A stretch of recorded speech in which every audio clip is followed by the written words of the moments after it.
Muchas gracias, muy amable por esos aplausos. Muchas gracias, Pedro, por esta invitación. Para mí realmente es un placer poder traerles a ustedes esta pequeña charla, seminario, ¿no es cierto?, dando a conocer un tema que supongo para ustedes debe ser también un poco intrigante, pero por otro lado también un tema apasionante de estudiar, porque lo que ocurre cerca de nosotros no ocurre en otros lugares del mundo. ¿Ya?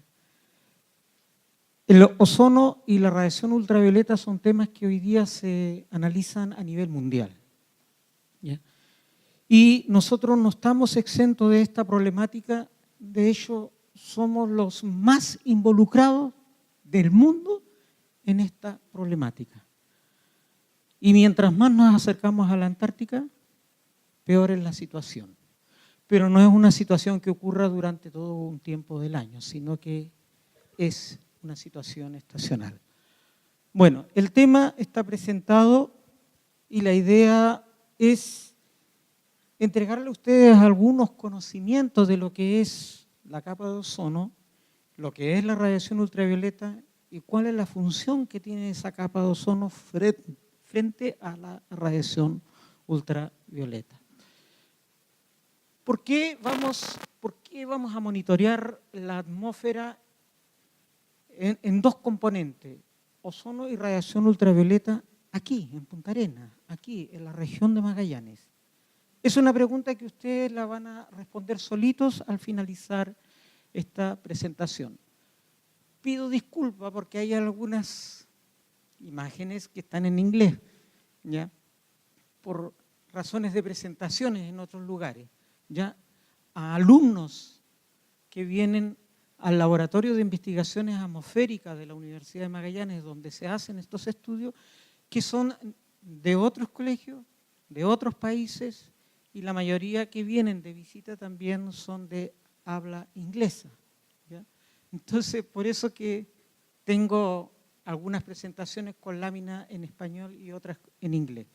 Pero les sirve a ustedes también para practicar su inglés, ¿no es cierto? Porque lo primero que se pregunta ahí, ¿qué es el ozono, ¿no es cierto? Y qué es lo que es la capa de ozono. ¿Ya? Entonces, la respuesta es un gas. El ozono es un gas compuesto de 3 átomos de oxígeno. O sea, su símbolo es O3. Vamos a repasar un poquito de química. ¿Ya? Y se encuentra en forma natural en la atmósfera terrestre. Yo le voy a pedir por favor, el operador que se ubique por allí con el puntero, ¿no es cierto? Un poquito más arriba, por ahí debe estar. Y ahí clique, por favor, porque ahí va a echar a andar un video en el cual se va a demostrar dónde se encuentra esta capa de ozono. Yo le decía, se encuentra, ¿no es cierto?, naturalmente en la alta atmósfera, en un lugar que se denomina estratosfera, allí. Ahí se encuentra entonces esta capa de ozono. Y este es un escudo natural que tiene la Tierra, que la protege a la Tierra de la peligrosa radiación ultravioleta. Ya vamos a ver cómo se compone esta radiación ultravioleta, porque es necesario que llegue radiación ultravioleta a la Tierra. Y hay una radiación ultravioleta que no puede llegar de ninguna manera y de hecho no lo hace. ¿Ya? Porque si lo hiciera, desaparecería la capa de ozono, número uno, y lo segundo, desaparecería de la faz de la Tierra todo lo que es vida. Entonces, vamos a ir de a poco. La siguiente lámina muestra el ozono atmosférico en dos partes. Primero, el ozono troposférico. Cuando se habla de la troposfera, estamos hablando ahí donde nosotros vemos las nubes, o sea, desde la superficie hasta donde podemos ver las nubes, ¿verdad?, en donde se producen los ciclos climáticos, atmosféricos, ¿no es cierto?, en todo el mundo. ¿Ya? Eso es la troposfera, que llega más o menos a una altura de 15 kilómetros. Tener ozono aquí abajo en superficie es mortal. Y aquí viene una cosa de incongruencia. ¿cómo el ozono va a ser mortal si nos protege? El ozono nos protege si es que está en la estratosfera, pero el ozono es un gas venenoso. Por eso que no se tiene que producir a nivel de superficie, pero se produce en forma natural. ¿Y cómo es ese procedimiento? Bueno, pueden ver aquí que ustedes tienen la altura desde cero, o sea, sobre la superficie de la Tierra, 5 kilómetros, 10, 15, hasta 40 kilómetros. Y esto es lo que se denomina un perfil de distribución vertical del ozono. ¿Qué significa eso? Perfil de distribución vertical. Significa qué concentración tiene a medida que yo me voy alejando de la superficie y voy hacia el espacio. Bueno, claramente aquí significa que está más cerca del cero, por lo tanto hay poca cantidad expresada como presión parcial de ozono. Allí está la definición, ¿ya? Bueno, concentración significa cuántas moléculas yo tendría en un volumen determinado, ¿ya? Si eso yo considero que hay más gases a su alrededor, cada uno de ellos va a ejercer una presión, ¿no es cierto?, sobre la superficie de la Tierra, y cuando se trata del ozono se habla de la presión parcial entonces del ozono. Y a medida que se va subiendo comienza a crecer, y ustedes pueden observar que a una altura entre 20 y 25 kilómetros se encuentra la mayor concentración, justamente en la que se denomina la capa de ozono. ¿Cómo se obtiene este perfil? También se lo voy a mostrar más adelante. ¿Cómo se produce el ozono? ¿Ya? En forma natural, allá arriba. Bueno, aquí tenemos una ecuación química que involucra a las moléculas de oxígeno, O2, con la luz de carácter de alta energía, que se denomina radiación ultravioleta. Entonces, si tenemos, ¿no es cierto?, el oxígeno molecular O2 y le aplico yo luz ultravioleta, por ejemplo, procedente del Sol, que es la que realmente así ocurre, me va a dividir en 2 átomos de oxígeno esta molécula, ¿no es cierto? Y uno de ellos se va a juntar nuevamente con la molécula de oxígeno para formar el O3. Entonces, un cierto tipo de radiación ultravioleta me produce ozono. Y al producir ozono, evita que otro tipo de radiación ultravioleta pueda penetrar hacia la superficie. Y esa es la destrucción natural que tiene el ozono. ¿A cuenta de qué? De la radiación ultravioleta solar. Entonces, con otro tipo de radiación ultravioleta solar, ¿no es cierto?, yo divido esa molécula de ozono en un átomo de oxígeno más una molécula de oxígeno para producir entonces esta ecuación O3 más O, y me va a dar 2 moléculas de oxígeno. Por lo tanto, la naturaleza es tan inteligente que a sí misma se va recuperando, se deteriora a sí misma, comillas, y se repara a sí misma. Esos son los efectos naturales. Y yo le voy a pedir, por favor, nuevamente a nuestro ayudante que se ubique allí, ahí, y clique. Y entonces vamos a ver aquí cómo es esa destrucción natural. Fíjese que ahí hay un ozono, ahí hay ozono, ¿verdad? La radiación UV, mire cómo rompió esa de allí, rompió la de allá, ahora rompió esa molécula de oxígeno. Eso en forma natural, ¿ya? Porque si solamente se produjera mucho ozono, no va a penetrar esa radiación ultravioleta que también es necesaria que llegue para la vida de las personas, de los animales, de las plantas y en general para todo el ecosistema Tierra. Bien, pero existe también lo que es la destrucción no natural, una destrucción artificial. ¿Quién lo produce eso? El ser humano. En general, la industria, la industria de aerosoles. ¿Ya?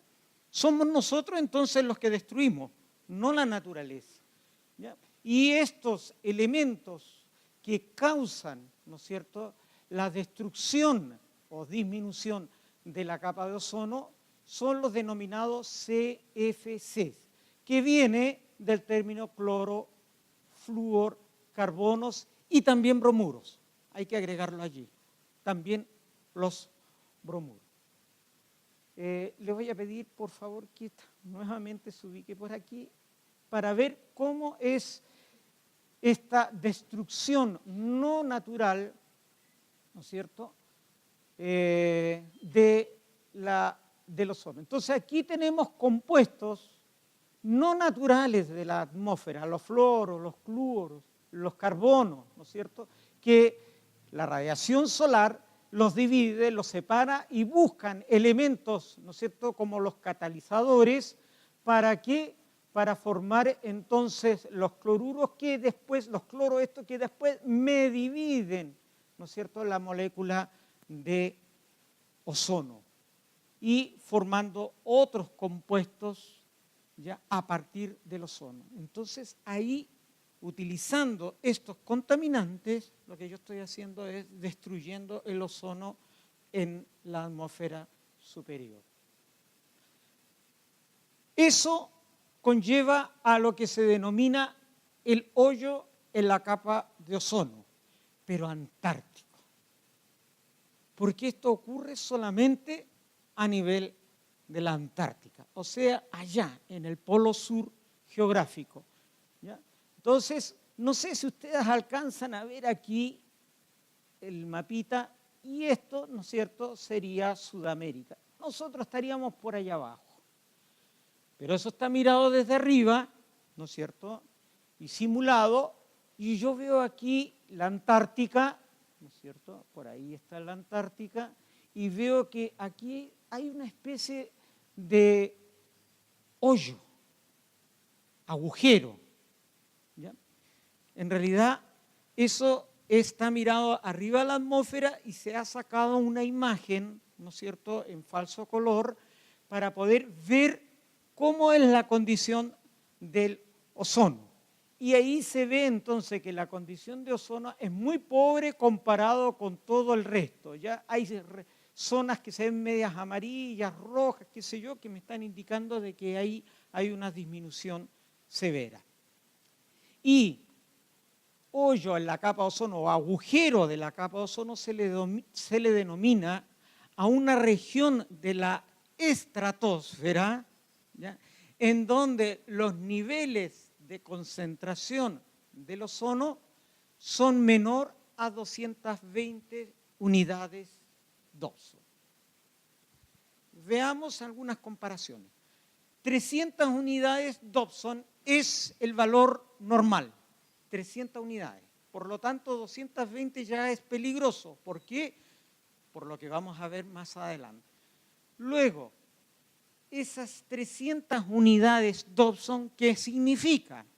Significa que si yo tuviese una concentración en una columna de 300 unidades Dobson y lo traigo desde la estratosfera hacia la superficie de la Tierra, esos 300 unidades Dobson se me transforman en 3 milímetros de espesor.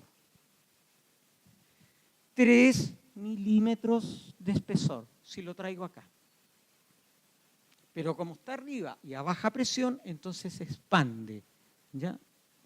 Bien.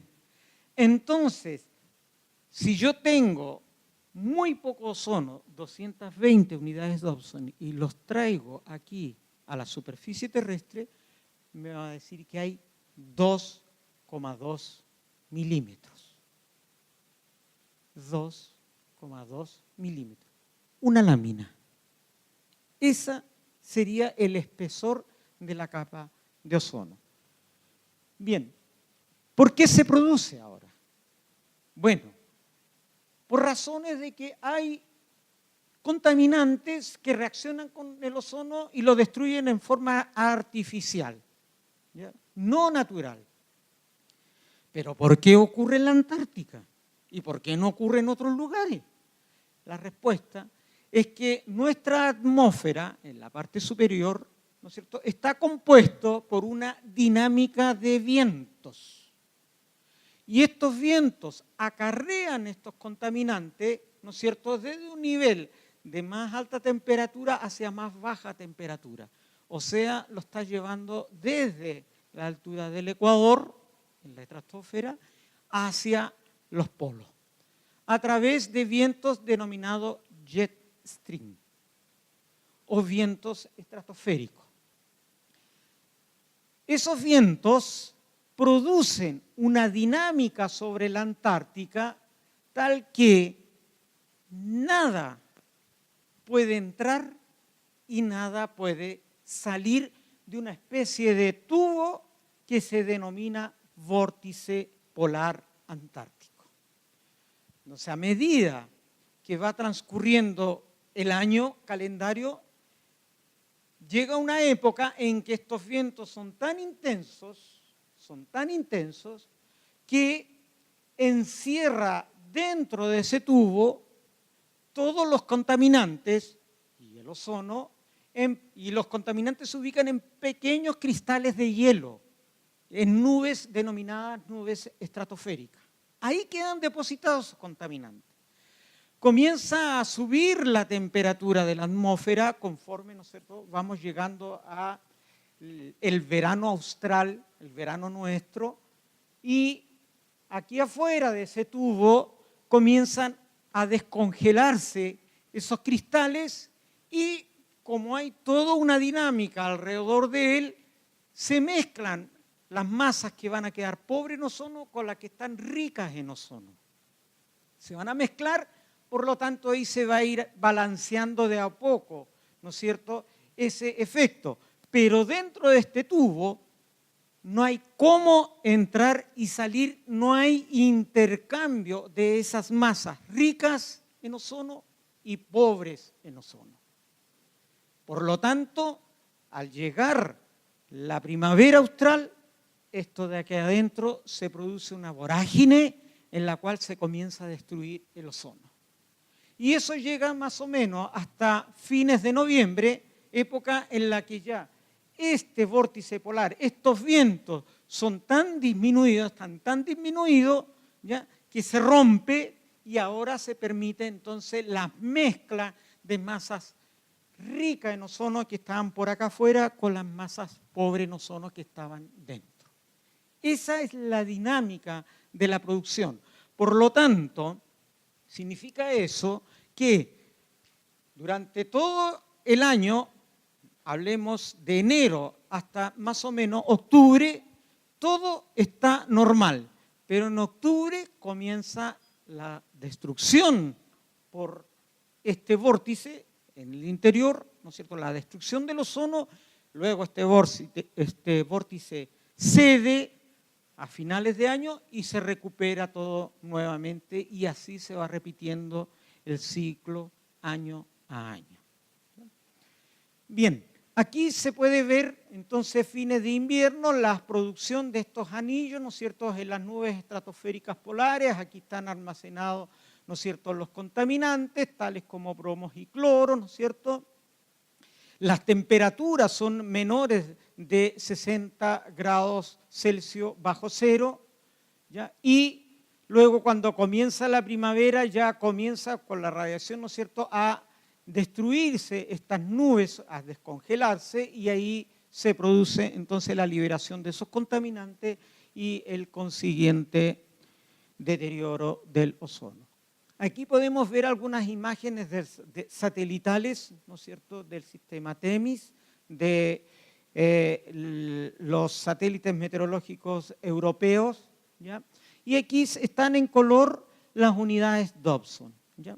Significa entonces de que si tenemos de este color blanco, tenemos exceso de ozono, bastante ozono, y a medida que va disminuyendo, ¿no es cierto?, en ese color pasa violeta, pasa rojo, ya, naranjo, amarillo, verde, azules, violeta, y aquí ya azul más oscuro y ahí un negro, ¿ya? Bien, entonces si nosotros decimos que lo normal sería que esté todo de color entre amarillo y verde por ahí, ¿ya? Entonces podemos ver aquí esos colores y manchas que se ven allí, que son bastante cantidad de ozono, ¿verdad? Pero aquí se ve un gris y estamos en agosto, esto para el año 2014 pasado, ¿no es cierto? Entonces el 1 de agosto.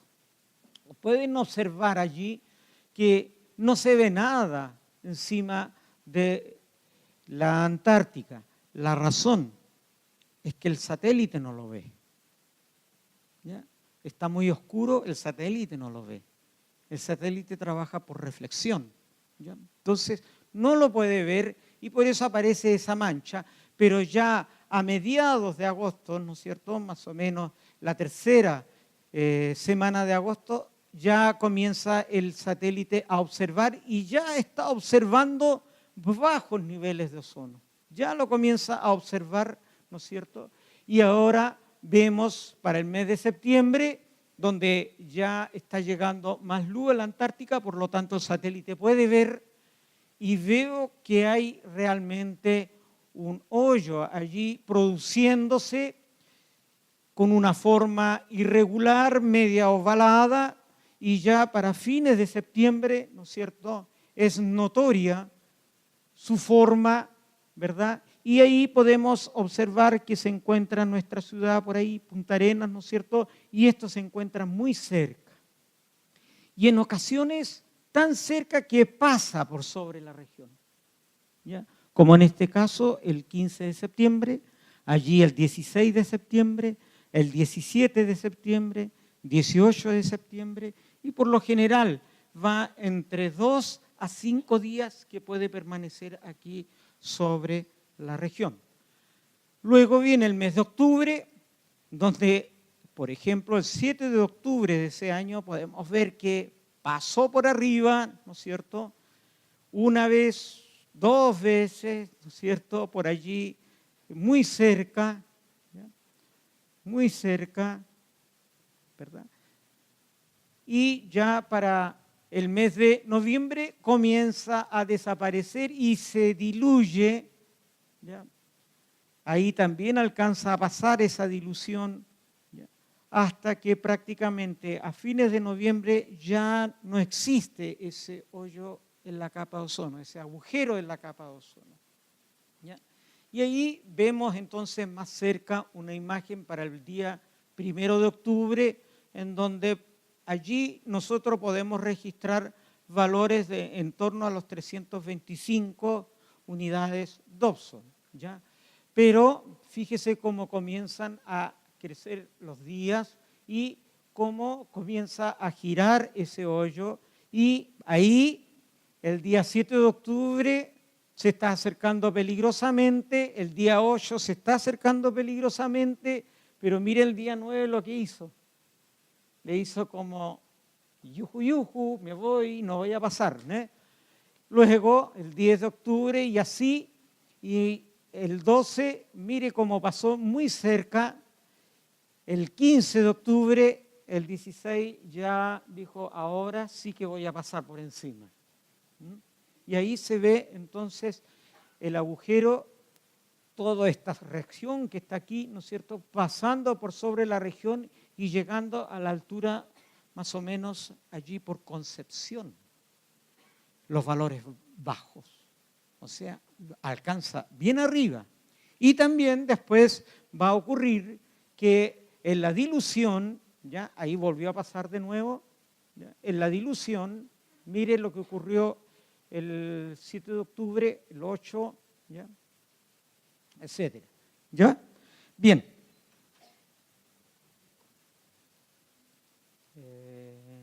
Estamos en noviembre. Fíjese que ahí viene lo que yo le decía ya, la dilución, el 13 de noviembre. Y fíjese que estas manchas, pobre en ozono, del orden de los 225 unidades Dobson, está subiendo a gran parte de Chile, ¿ya?, llegando hasta Santiago. ¿Ya? Esos son valores que nosotros hemos registrado también, ¿ya? Vea allí toda esa mancha, ¿no es cierto?, que prácticamente está llegando hasta La Serena. Bien. Y ahí va desapareciendo. Bien, fíjese qué es lo que ha ocurrido entonces con el área que ocupa este hoyo de la capa de ozono. ¿Qué área, qué tamaño tiene? ¿Ya? Bien, la Antártica es de alrededor de 14 millones de kilómetros cuadrados. O sea, todo el continente antártico tiene 14 millones de kilómetros cuadrados. 14 millones, ¿verdad? ¿Qué tamaño tendrá el agujero? Bueno, si vemos el año 2009, tiene un color morado, que es esta que está allí, ¿no es cierto? Ahí va. Y dice que alcanza un valor cercano a los 24 millones de kilómetros cuadrados. Y la Antártica tiene 15. Otro año, por ejemplo, ese que está allí, que correspondería al año 2015. Los valores superaron los 25 millones de kilómetros cuadrados. Como fue tan grande, por supuesto, ¿no es cierto?, abarca más espacio en su rotación. Y también para hacer algunos cálculos, mire, si la Antártica tiene 14 millones de kilómetros, coloquemos aquí un valor medio del orden de los 20 millones de kilómetros cuadrados, significa que podría cubrir perfectamente todos los Estados Unidos de América, porque tiene alrededor de 9 millones de kilómetros cuadrados su territorio. Comparémoslos con Argentina en el cono sur, ¿no es cierto?, que es nuestro vecino. Ellos tienen 2,79 millones de kilómetros cuadrados, o sea, podrían entrar varias Argentinas dentro de ese hoyo en la capa de ozono.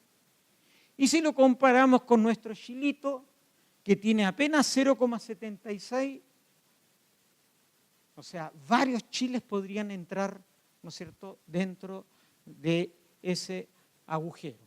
Y aquí les voy a mostrar ahora una secuencia medida acá en Punta Arenas el año 2014 también con un instrumento que se denomina espectrofotómetro Breuer. Es una maquinita tipo robot que siempre está apuntando al sol, ¿no es cierto?, y hace una espectrofotometría, o sea, analiza la cantidad de luz procedente del sol en distintas longitudes de onda, ¿ya?, para saber cuánto es el ozono. Y ahí entonces pueden ver una imagen secuencial, ¿ya?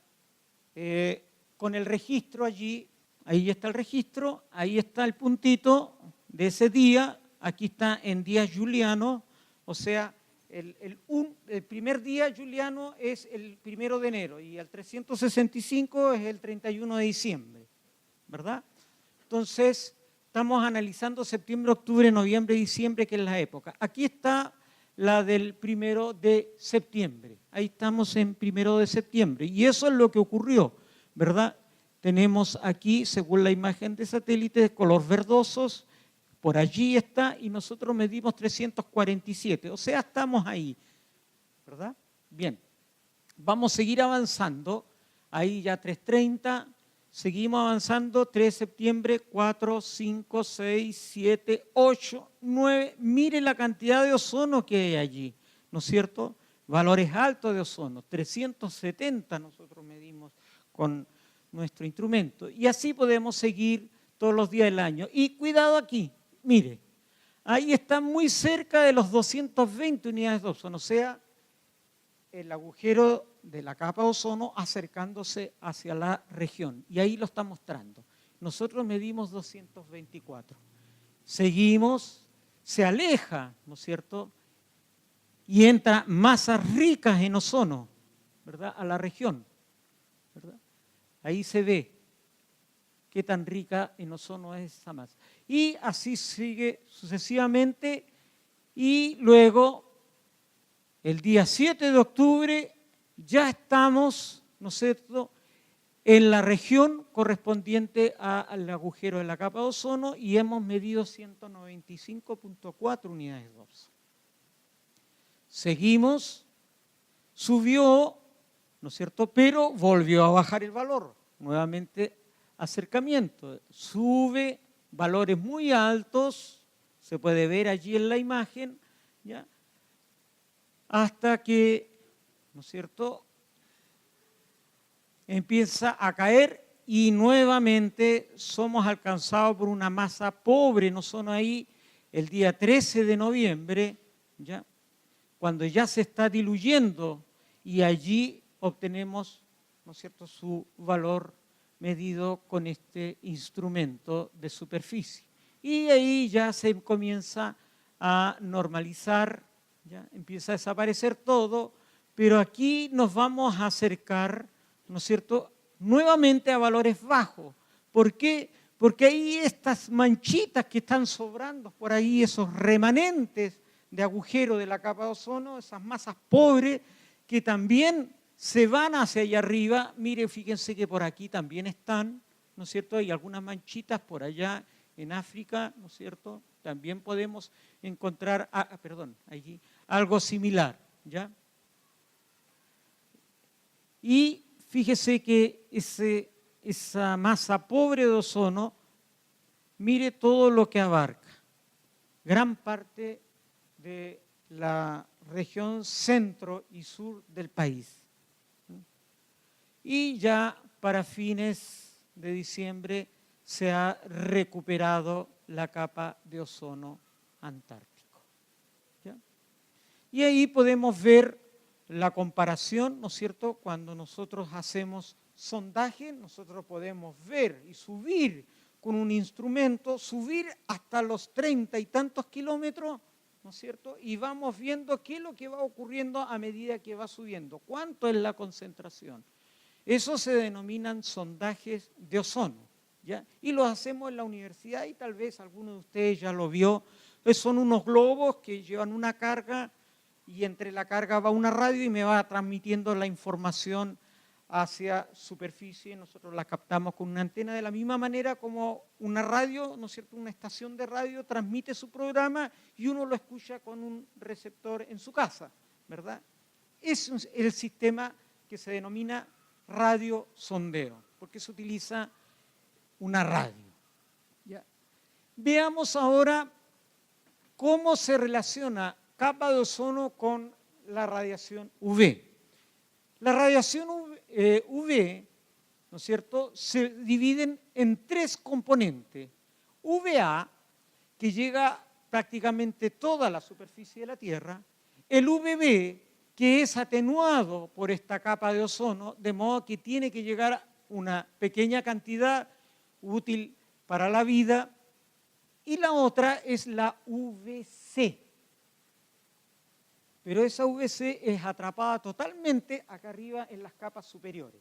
Altamente peligrosa, que si llegara a alcanzar unos rayitos de UVC en la superficie, esta provocaría la mortandad de todos los seres vivos que están en la superficie, ¿ya? Es muy peligroso. Es como acercarse al sol en el fondo, ¿ya?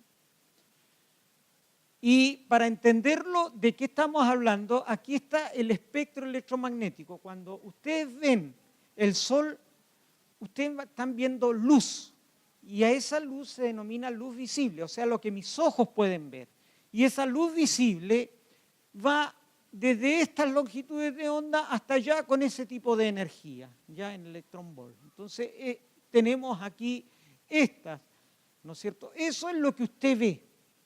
Desde el azul, ¿no es cierto?, el violeta, el azul pasa para el verde pasa para el naranjo para el rojo, amarillo y termina en el rojo, ya pasando por el amarillo. Y entonces viene el violeta, los azules, los verdes, amarillos, naranjos y rojos, ¿ya? Entonces, todo lo que sea más allá, subiendo en energía, ¿no es cierto?, más allá del color rojo se denomina infrarrojo. Y todo lo que esté más allá del color violeta se denomina ultravioleta. Entonces, ahí el ultravioleta se divide en A, B y C, tal como les mencionaba anteriormente. ¿Ya?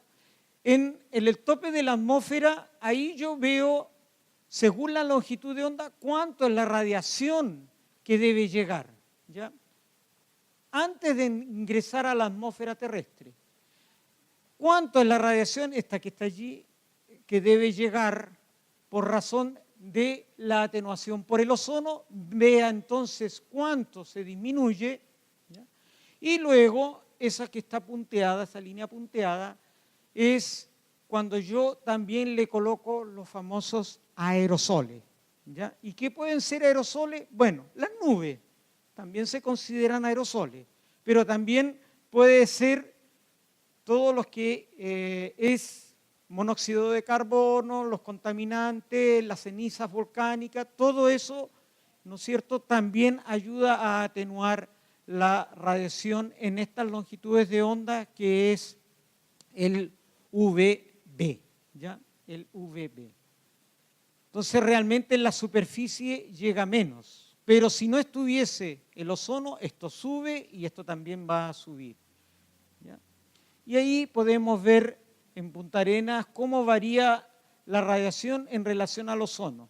Cuando tenemos gran cantidad de ozono, entonces la radiación, ¿no es cierto?, espectral en las longitudes de onda del UVB es baja, ¿no es cierto?, está más abajo.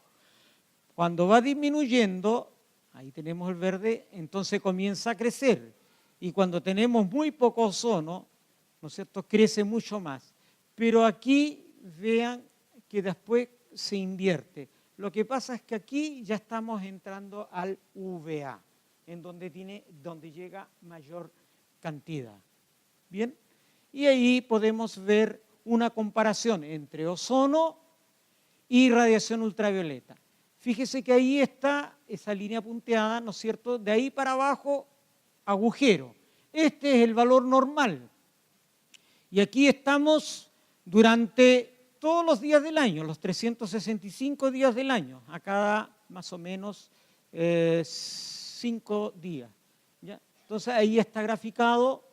Vea entonces en enero, ¿no es cierto?, comienza a disminuir, hay una variación que se encuentra entre el hoyo en la capa de ozono y el valor medio, después sube y después vuelve a bajar y de repente, ¿no es cierto?, aparece el hoyo de la capa de ozono sobre la región.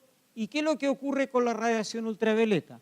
Fíjese que para verano tenemos esos valores de radiación ultravioleta, sube y baja porque por supuesto hay días que llueve, hay días que hay más ozono, días menos ozono, etcétera, etcétera, ¿verdad? Entonces todo eso va atenuando la radiación. Pero ahí se puede ver cuál sería el valor más normal de la radiación. Entonces en verano alto, ¿no es cierto? Aquí estamos fines de diciembre, primeros días de enero, más o menos coinciden los mismos valores. Comienza a disminuir hacia el invierno, ¿ya?, como ahora, ¿ya?, estamos aquí en el 151, ¿ya?, y ahí sigue, después viene toda la parte, pasó el invierno, comienza la primavera y se va al verano y se vuelve a repetir ese ciclo, ¿ya? Es como una onda, ¿verdad? Pero los valores medios de repente desaparecen. Y aquí, fíjese, cuando tenemos hoyo en la capa de ozono, aumenta peligrosamente la radiación más que el valor medio, ¿no es cierto?, del año. Y eso es lo peligroso. Esos valores son peligrosos. Entonces ahí yo marqué con 3 puntitos ahí, 3 puntitos allá, para que lo veamos, ¿no es cierto?, con una lupita. Y ahí podemos ver entonces que ese día hubo 195 unidades Dobson, allí 184, lo vamos a aproximar a 195, 184, 212, y ahí hubo gran cantidad de dosis de radiación ultravioleta dañina. ¿Ya? Esa es la que perjudica en particular la piel de las personas, produciendo desde lo más simple, que es una insolación solar, o sea, la cara ya roja, uno parece centolla, hasta poder provocar enfermedades como catarata, o sea, vale decir, problemas a la visión. Allí se ve entonces otra comparación y es por consecuencia de la pasada de ese agujero de la capa de ozono sobre la región. Y ahí podemos ver algunos ejemplos, ¿no es cierto?, de lo que puede producir una exposición excesiva a la radiación UV. Tal vez ustedes vieron por allí en la televisión, en películas, ¿no es cierto?, en algún reportaje, de que hay personas que les gustan broncearse y lo hacen con cámaras artificiales, pero cuando se meten ahí se colocan unos lentes especiales. ¿Para qué? Para que solamente esa radiación ultravioleta, que no es tan peligrosa, solamente queme la piel y no le produzca problema y daño en los ojos. Sin embargo, ¿no es cierto?, los excesos también pueden producir problemas como estos que se denominan malomas, que son como unos tumorcitos, ¿no es cierto?, que salen en la piel. Estos son re peligrosos. Prácticamente todos nosotros tenemos en nuestra piel algo como esto, que si empieza a crecer hay que tener mucho cuidado porque eso puede ser un indicio de un cáncer de piel. ¿Ya? Eso a lo mejor por allí lo van a ver, ¿verdad? Aquí se le han tapado los ojos a este niño, ¿no es cierto?, solamente para mostrar lo que pasa, ¿no es cierto?, en su rostro, ¿verdad? Esta persona ya tiene problema a la vista y también, ¿no es cierto?, produce este envejecimiento de la piel. El exceso de radiación UV, artificial o natural, también produce envejecimiento en la piel. ¿Ya? Así que ojo con la playa. ¿Ya? Y también puede producir estos sarcomas que se denominan, ¿no es cierto?, que es como alergia, producto de la radiación UV.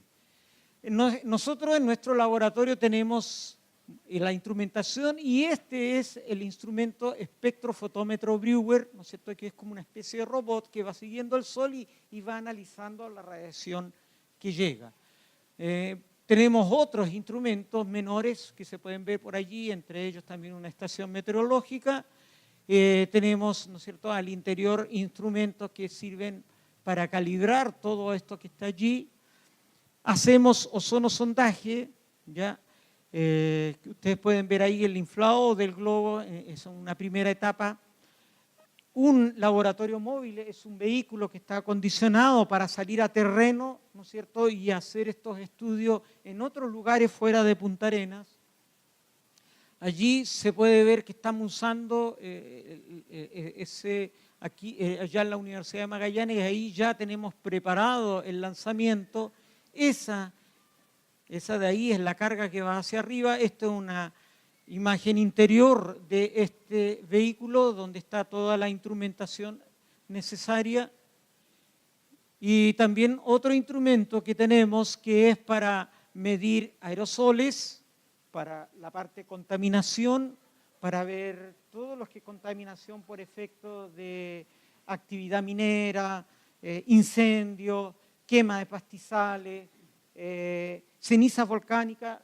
A Punta Arenas y a la Antártica ha llegado ceniza volcánica, por eso ahí tenemos un sistema ubicado aquí, un sistema LIDAR, aquí se ven las antenas de la radio, ¿ya?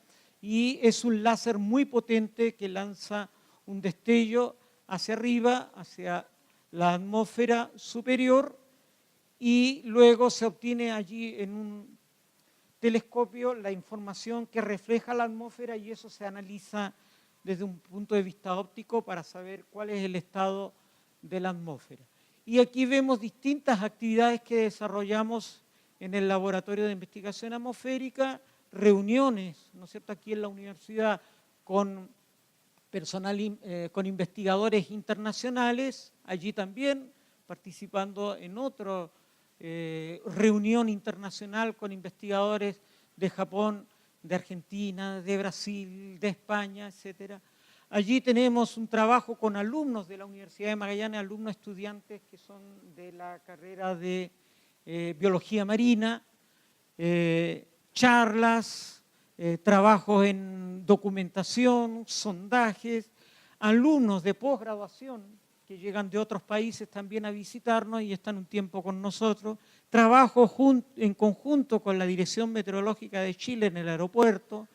Visitas de los pequeñitos alumnos, ¿no es cierto?, que se interesan mucho por saber lo que es la capa de ozono, como también juventud, como la que aparece allí, ¿no es cierto?, recibimos en nuestro laboratorio y en ocasiones coincide también con sondaje atmosférico y pueden ver en vivo y en directo estos sondajes. Jóvenes, para mí ha sido realmente un placer poder mostrar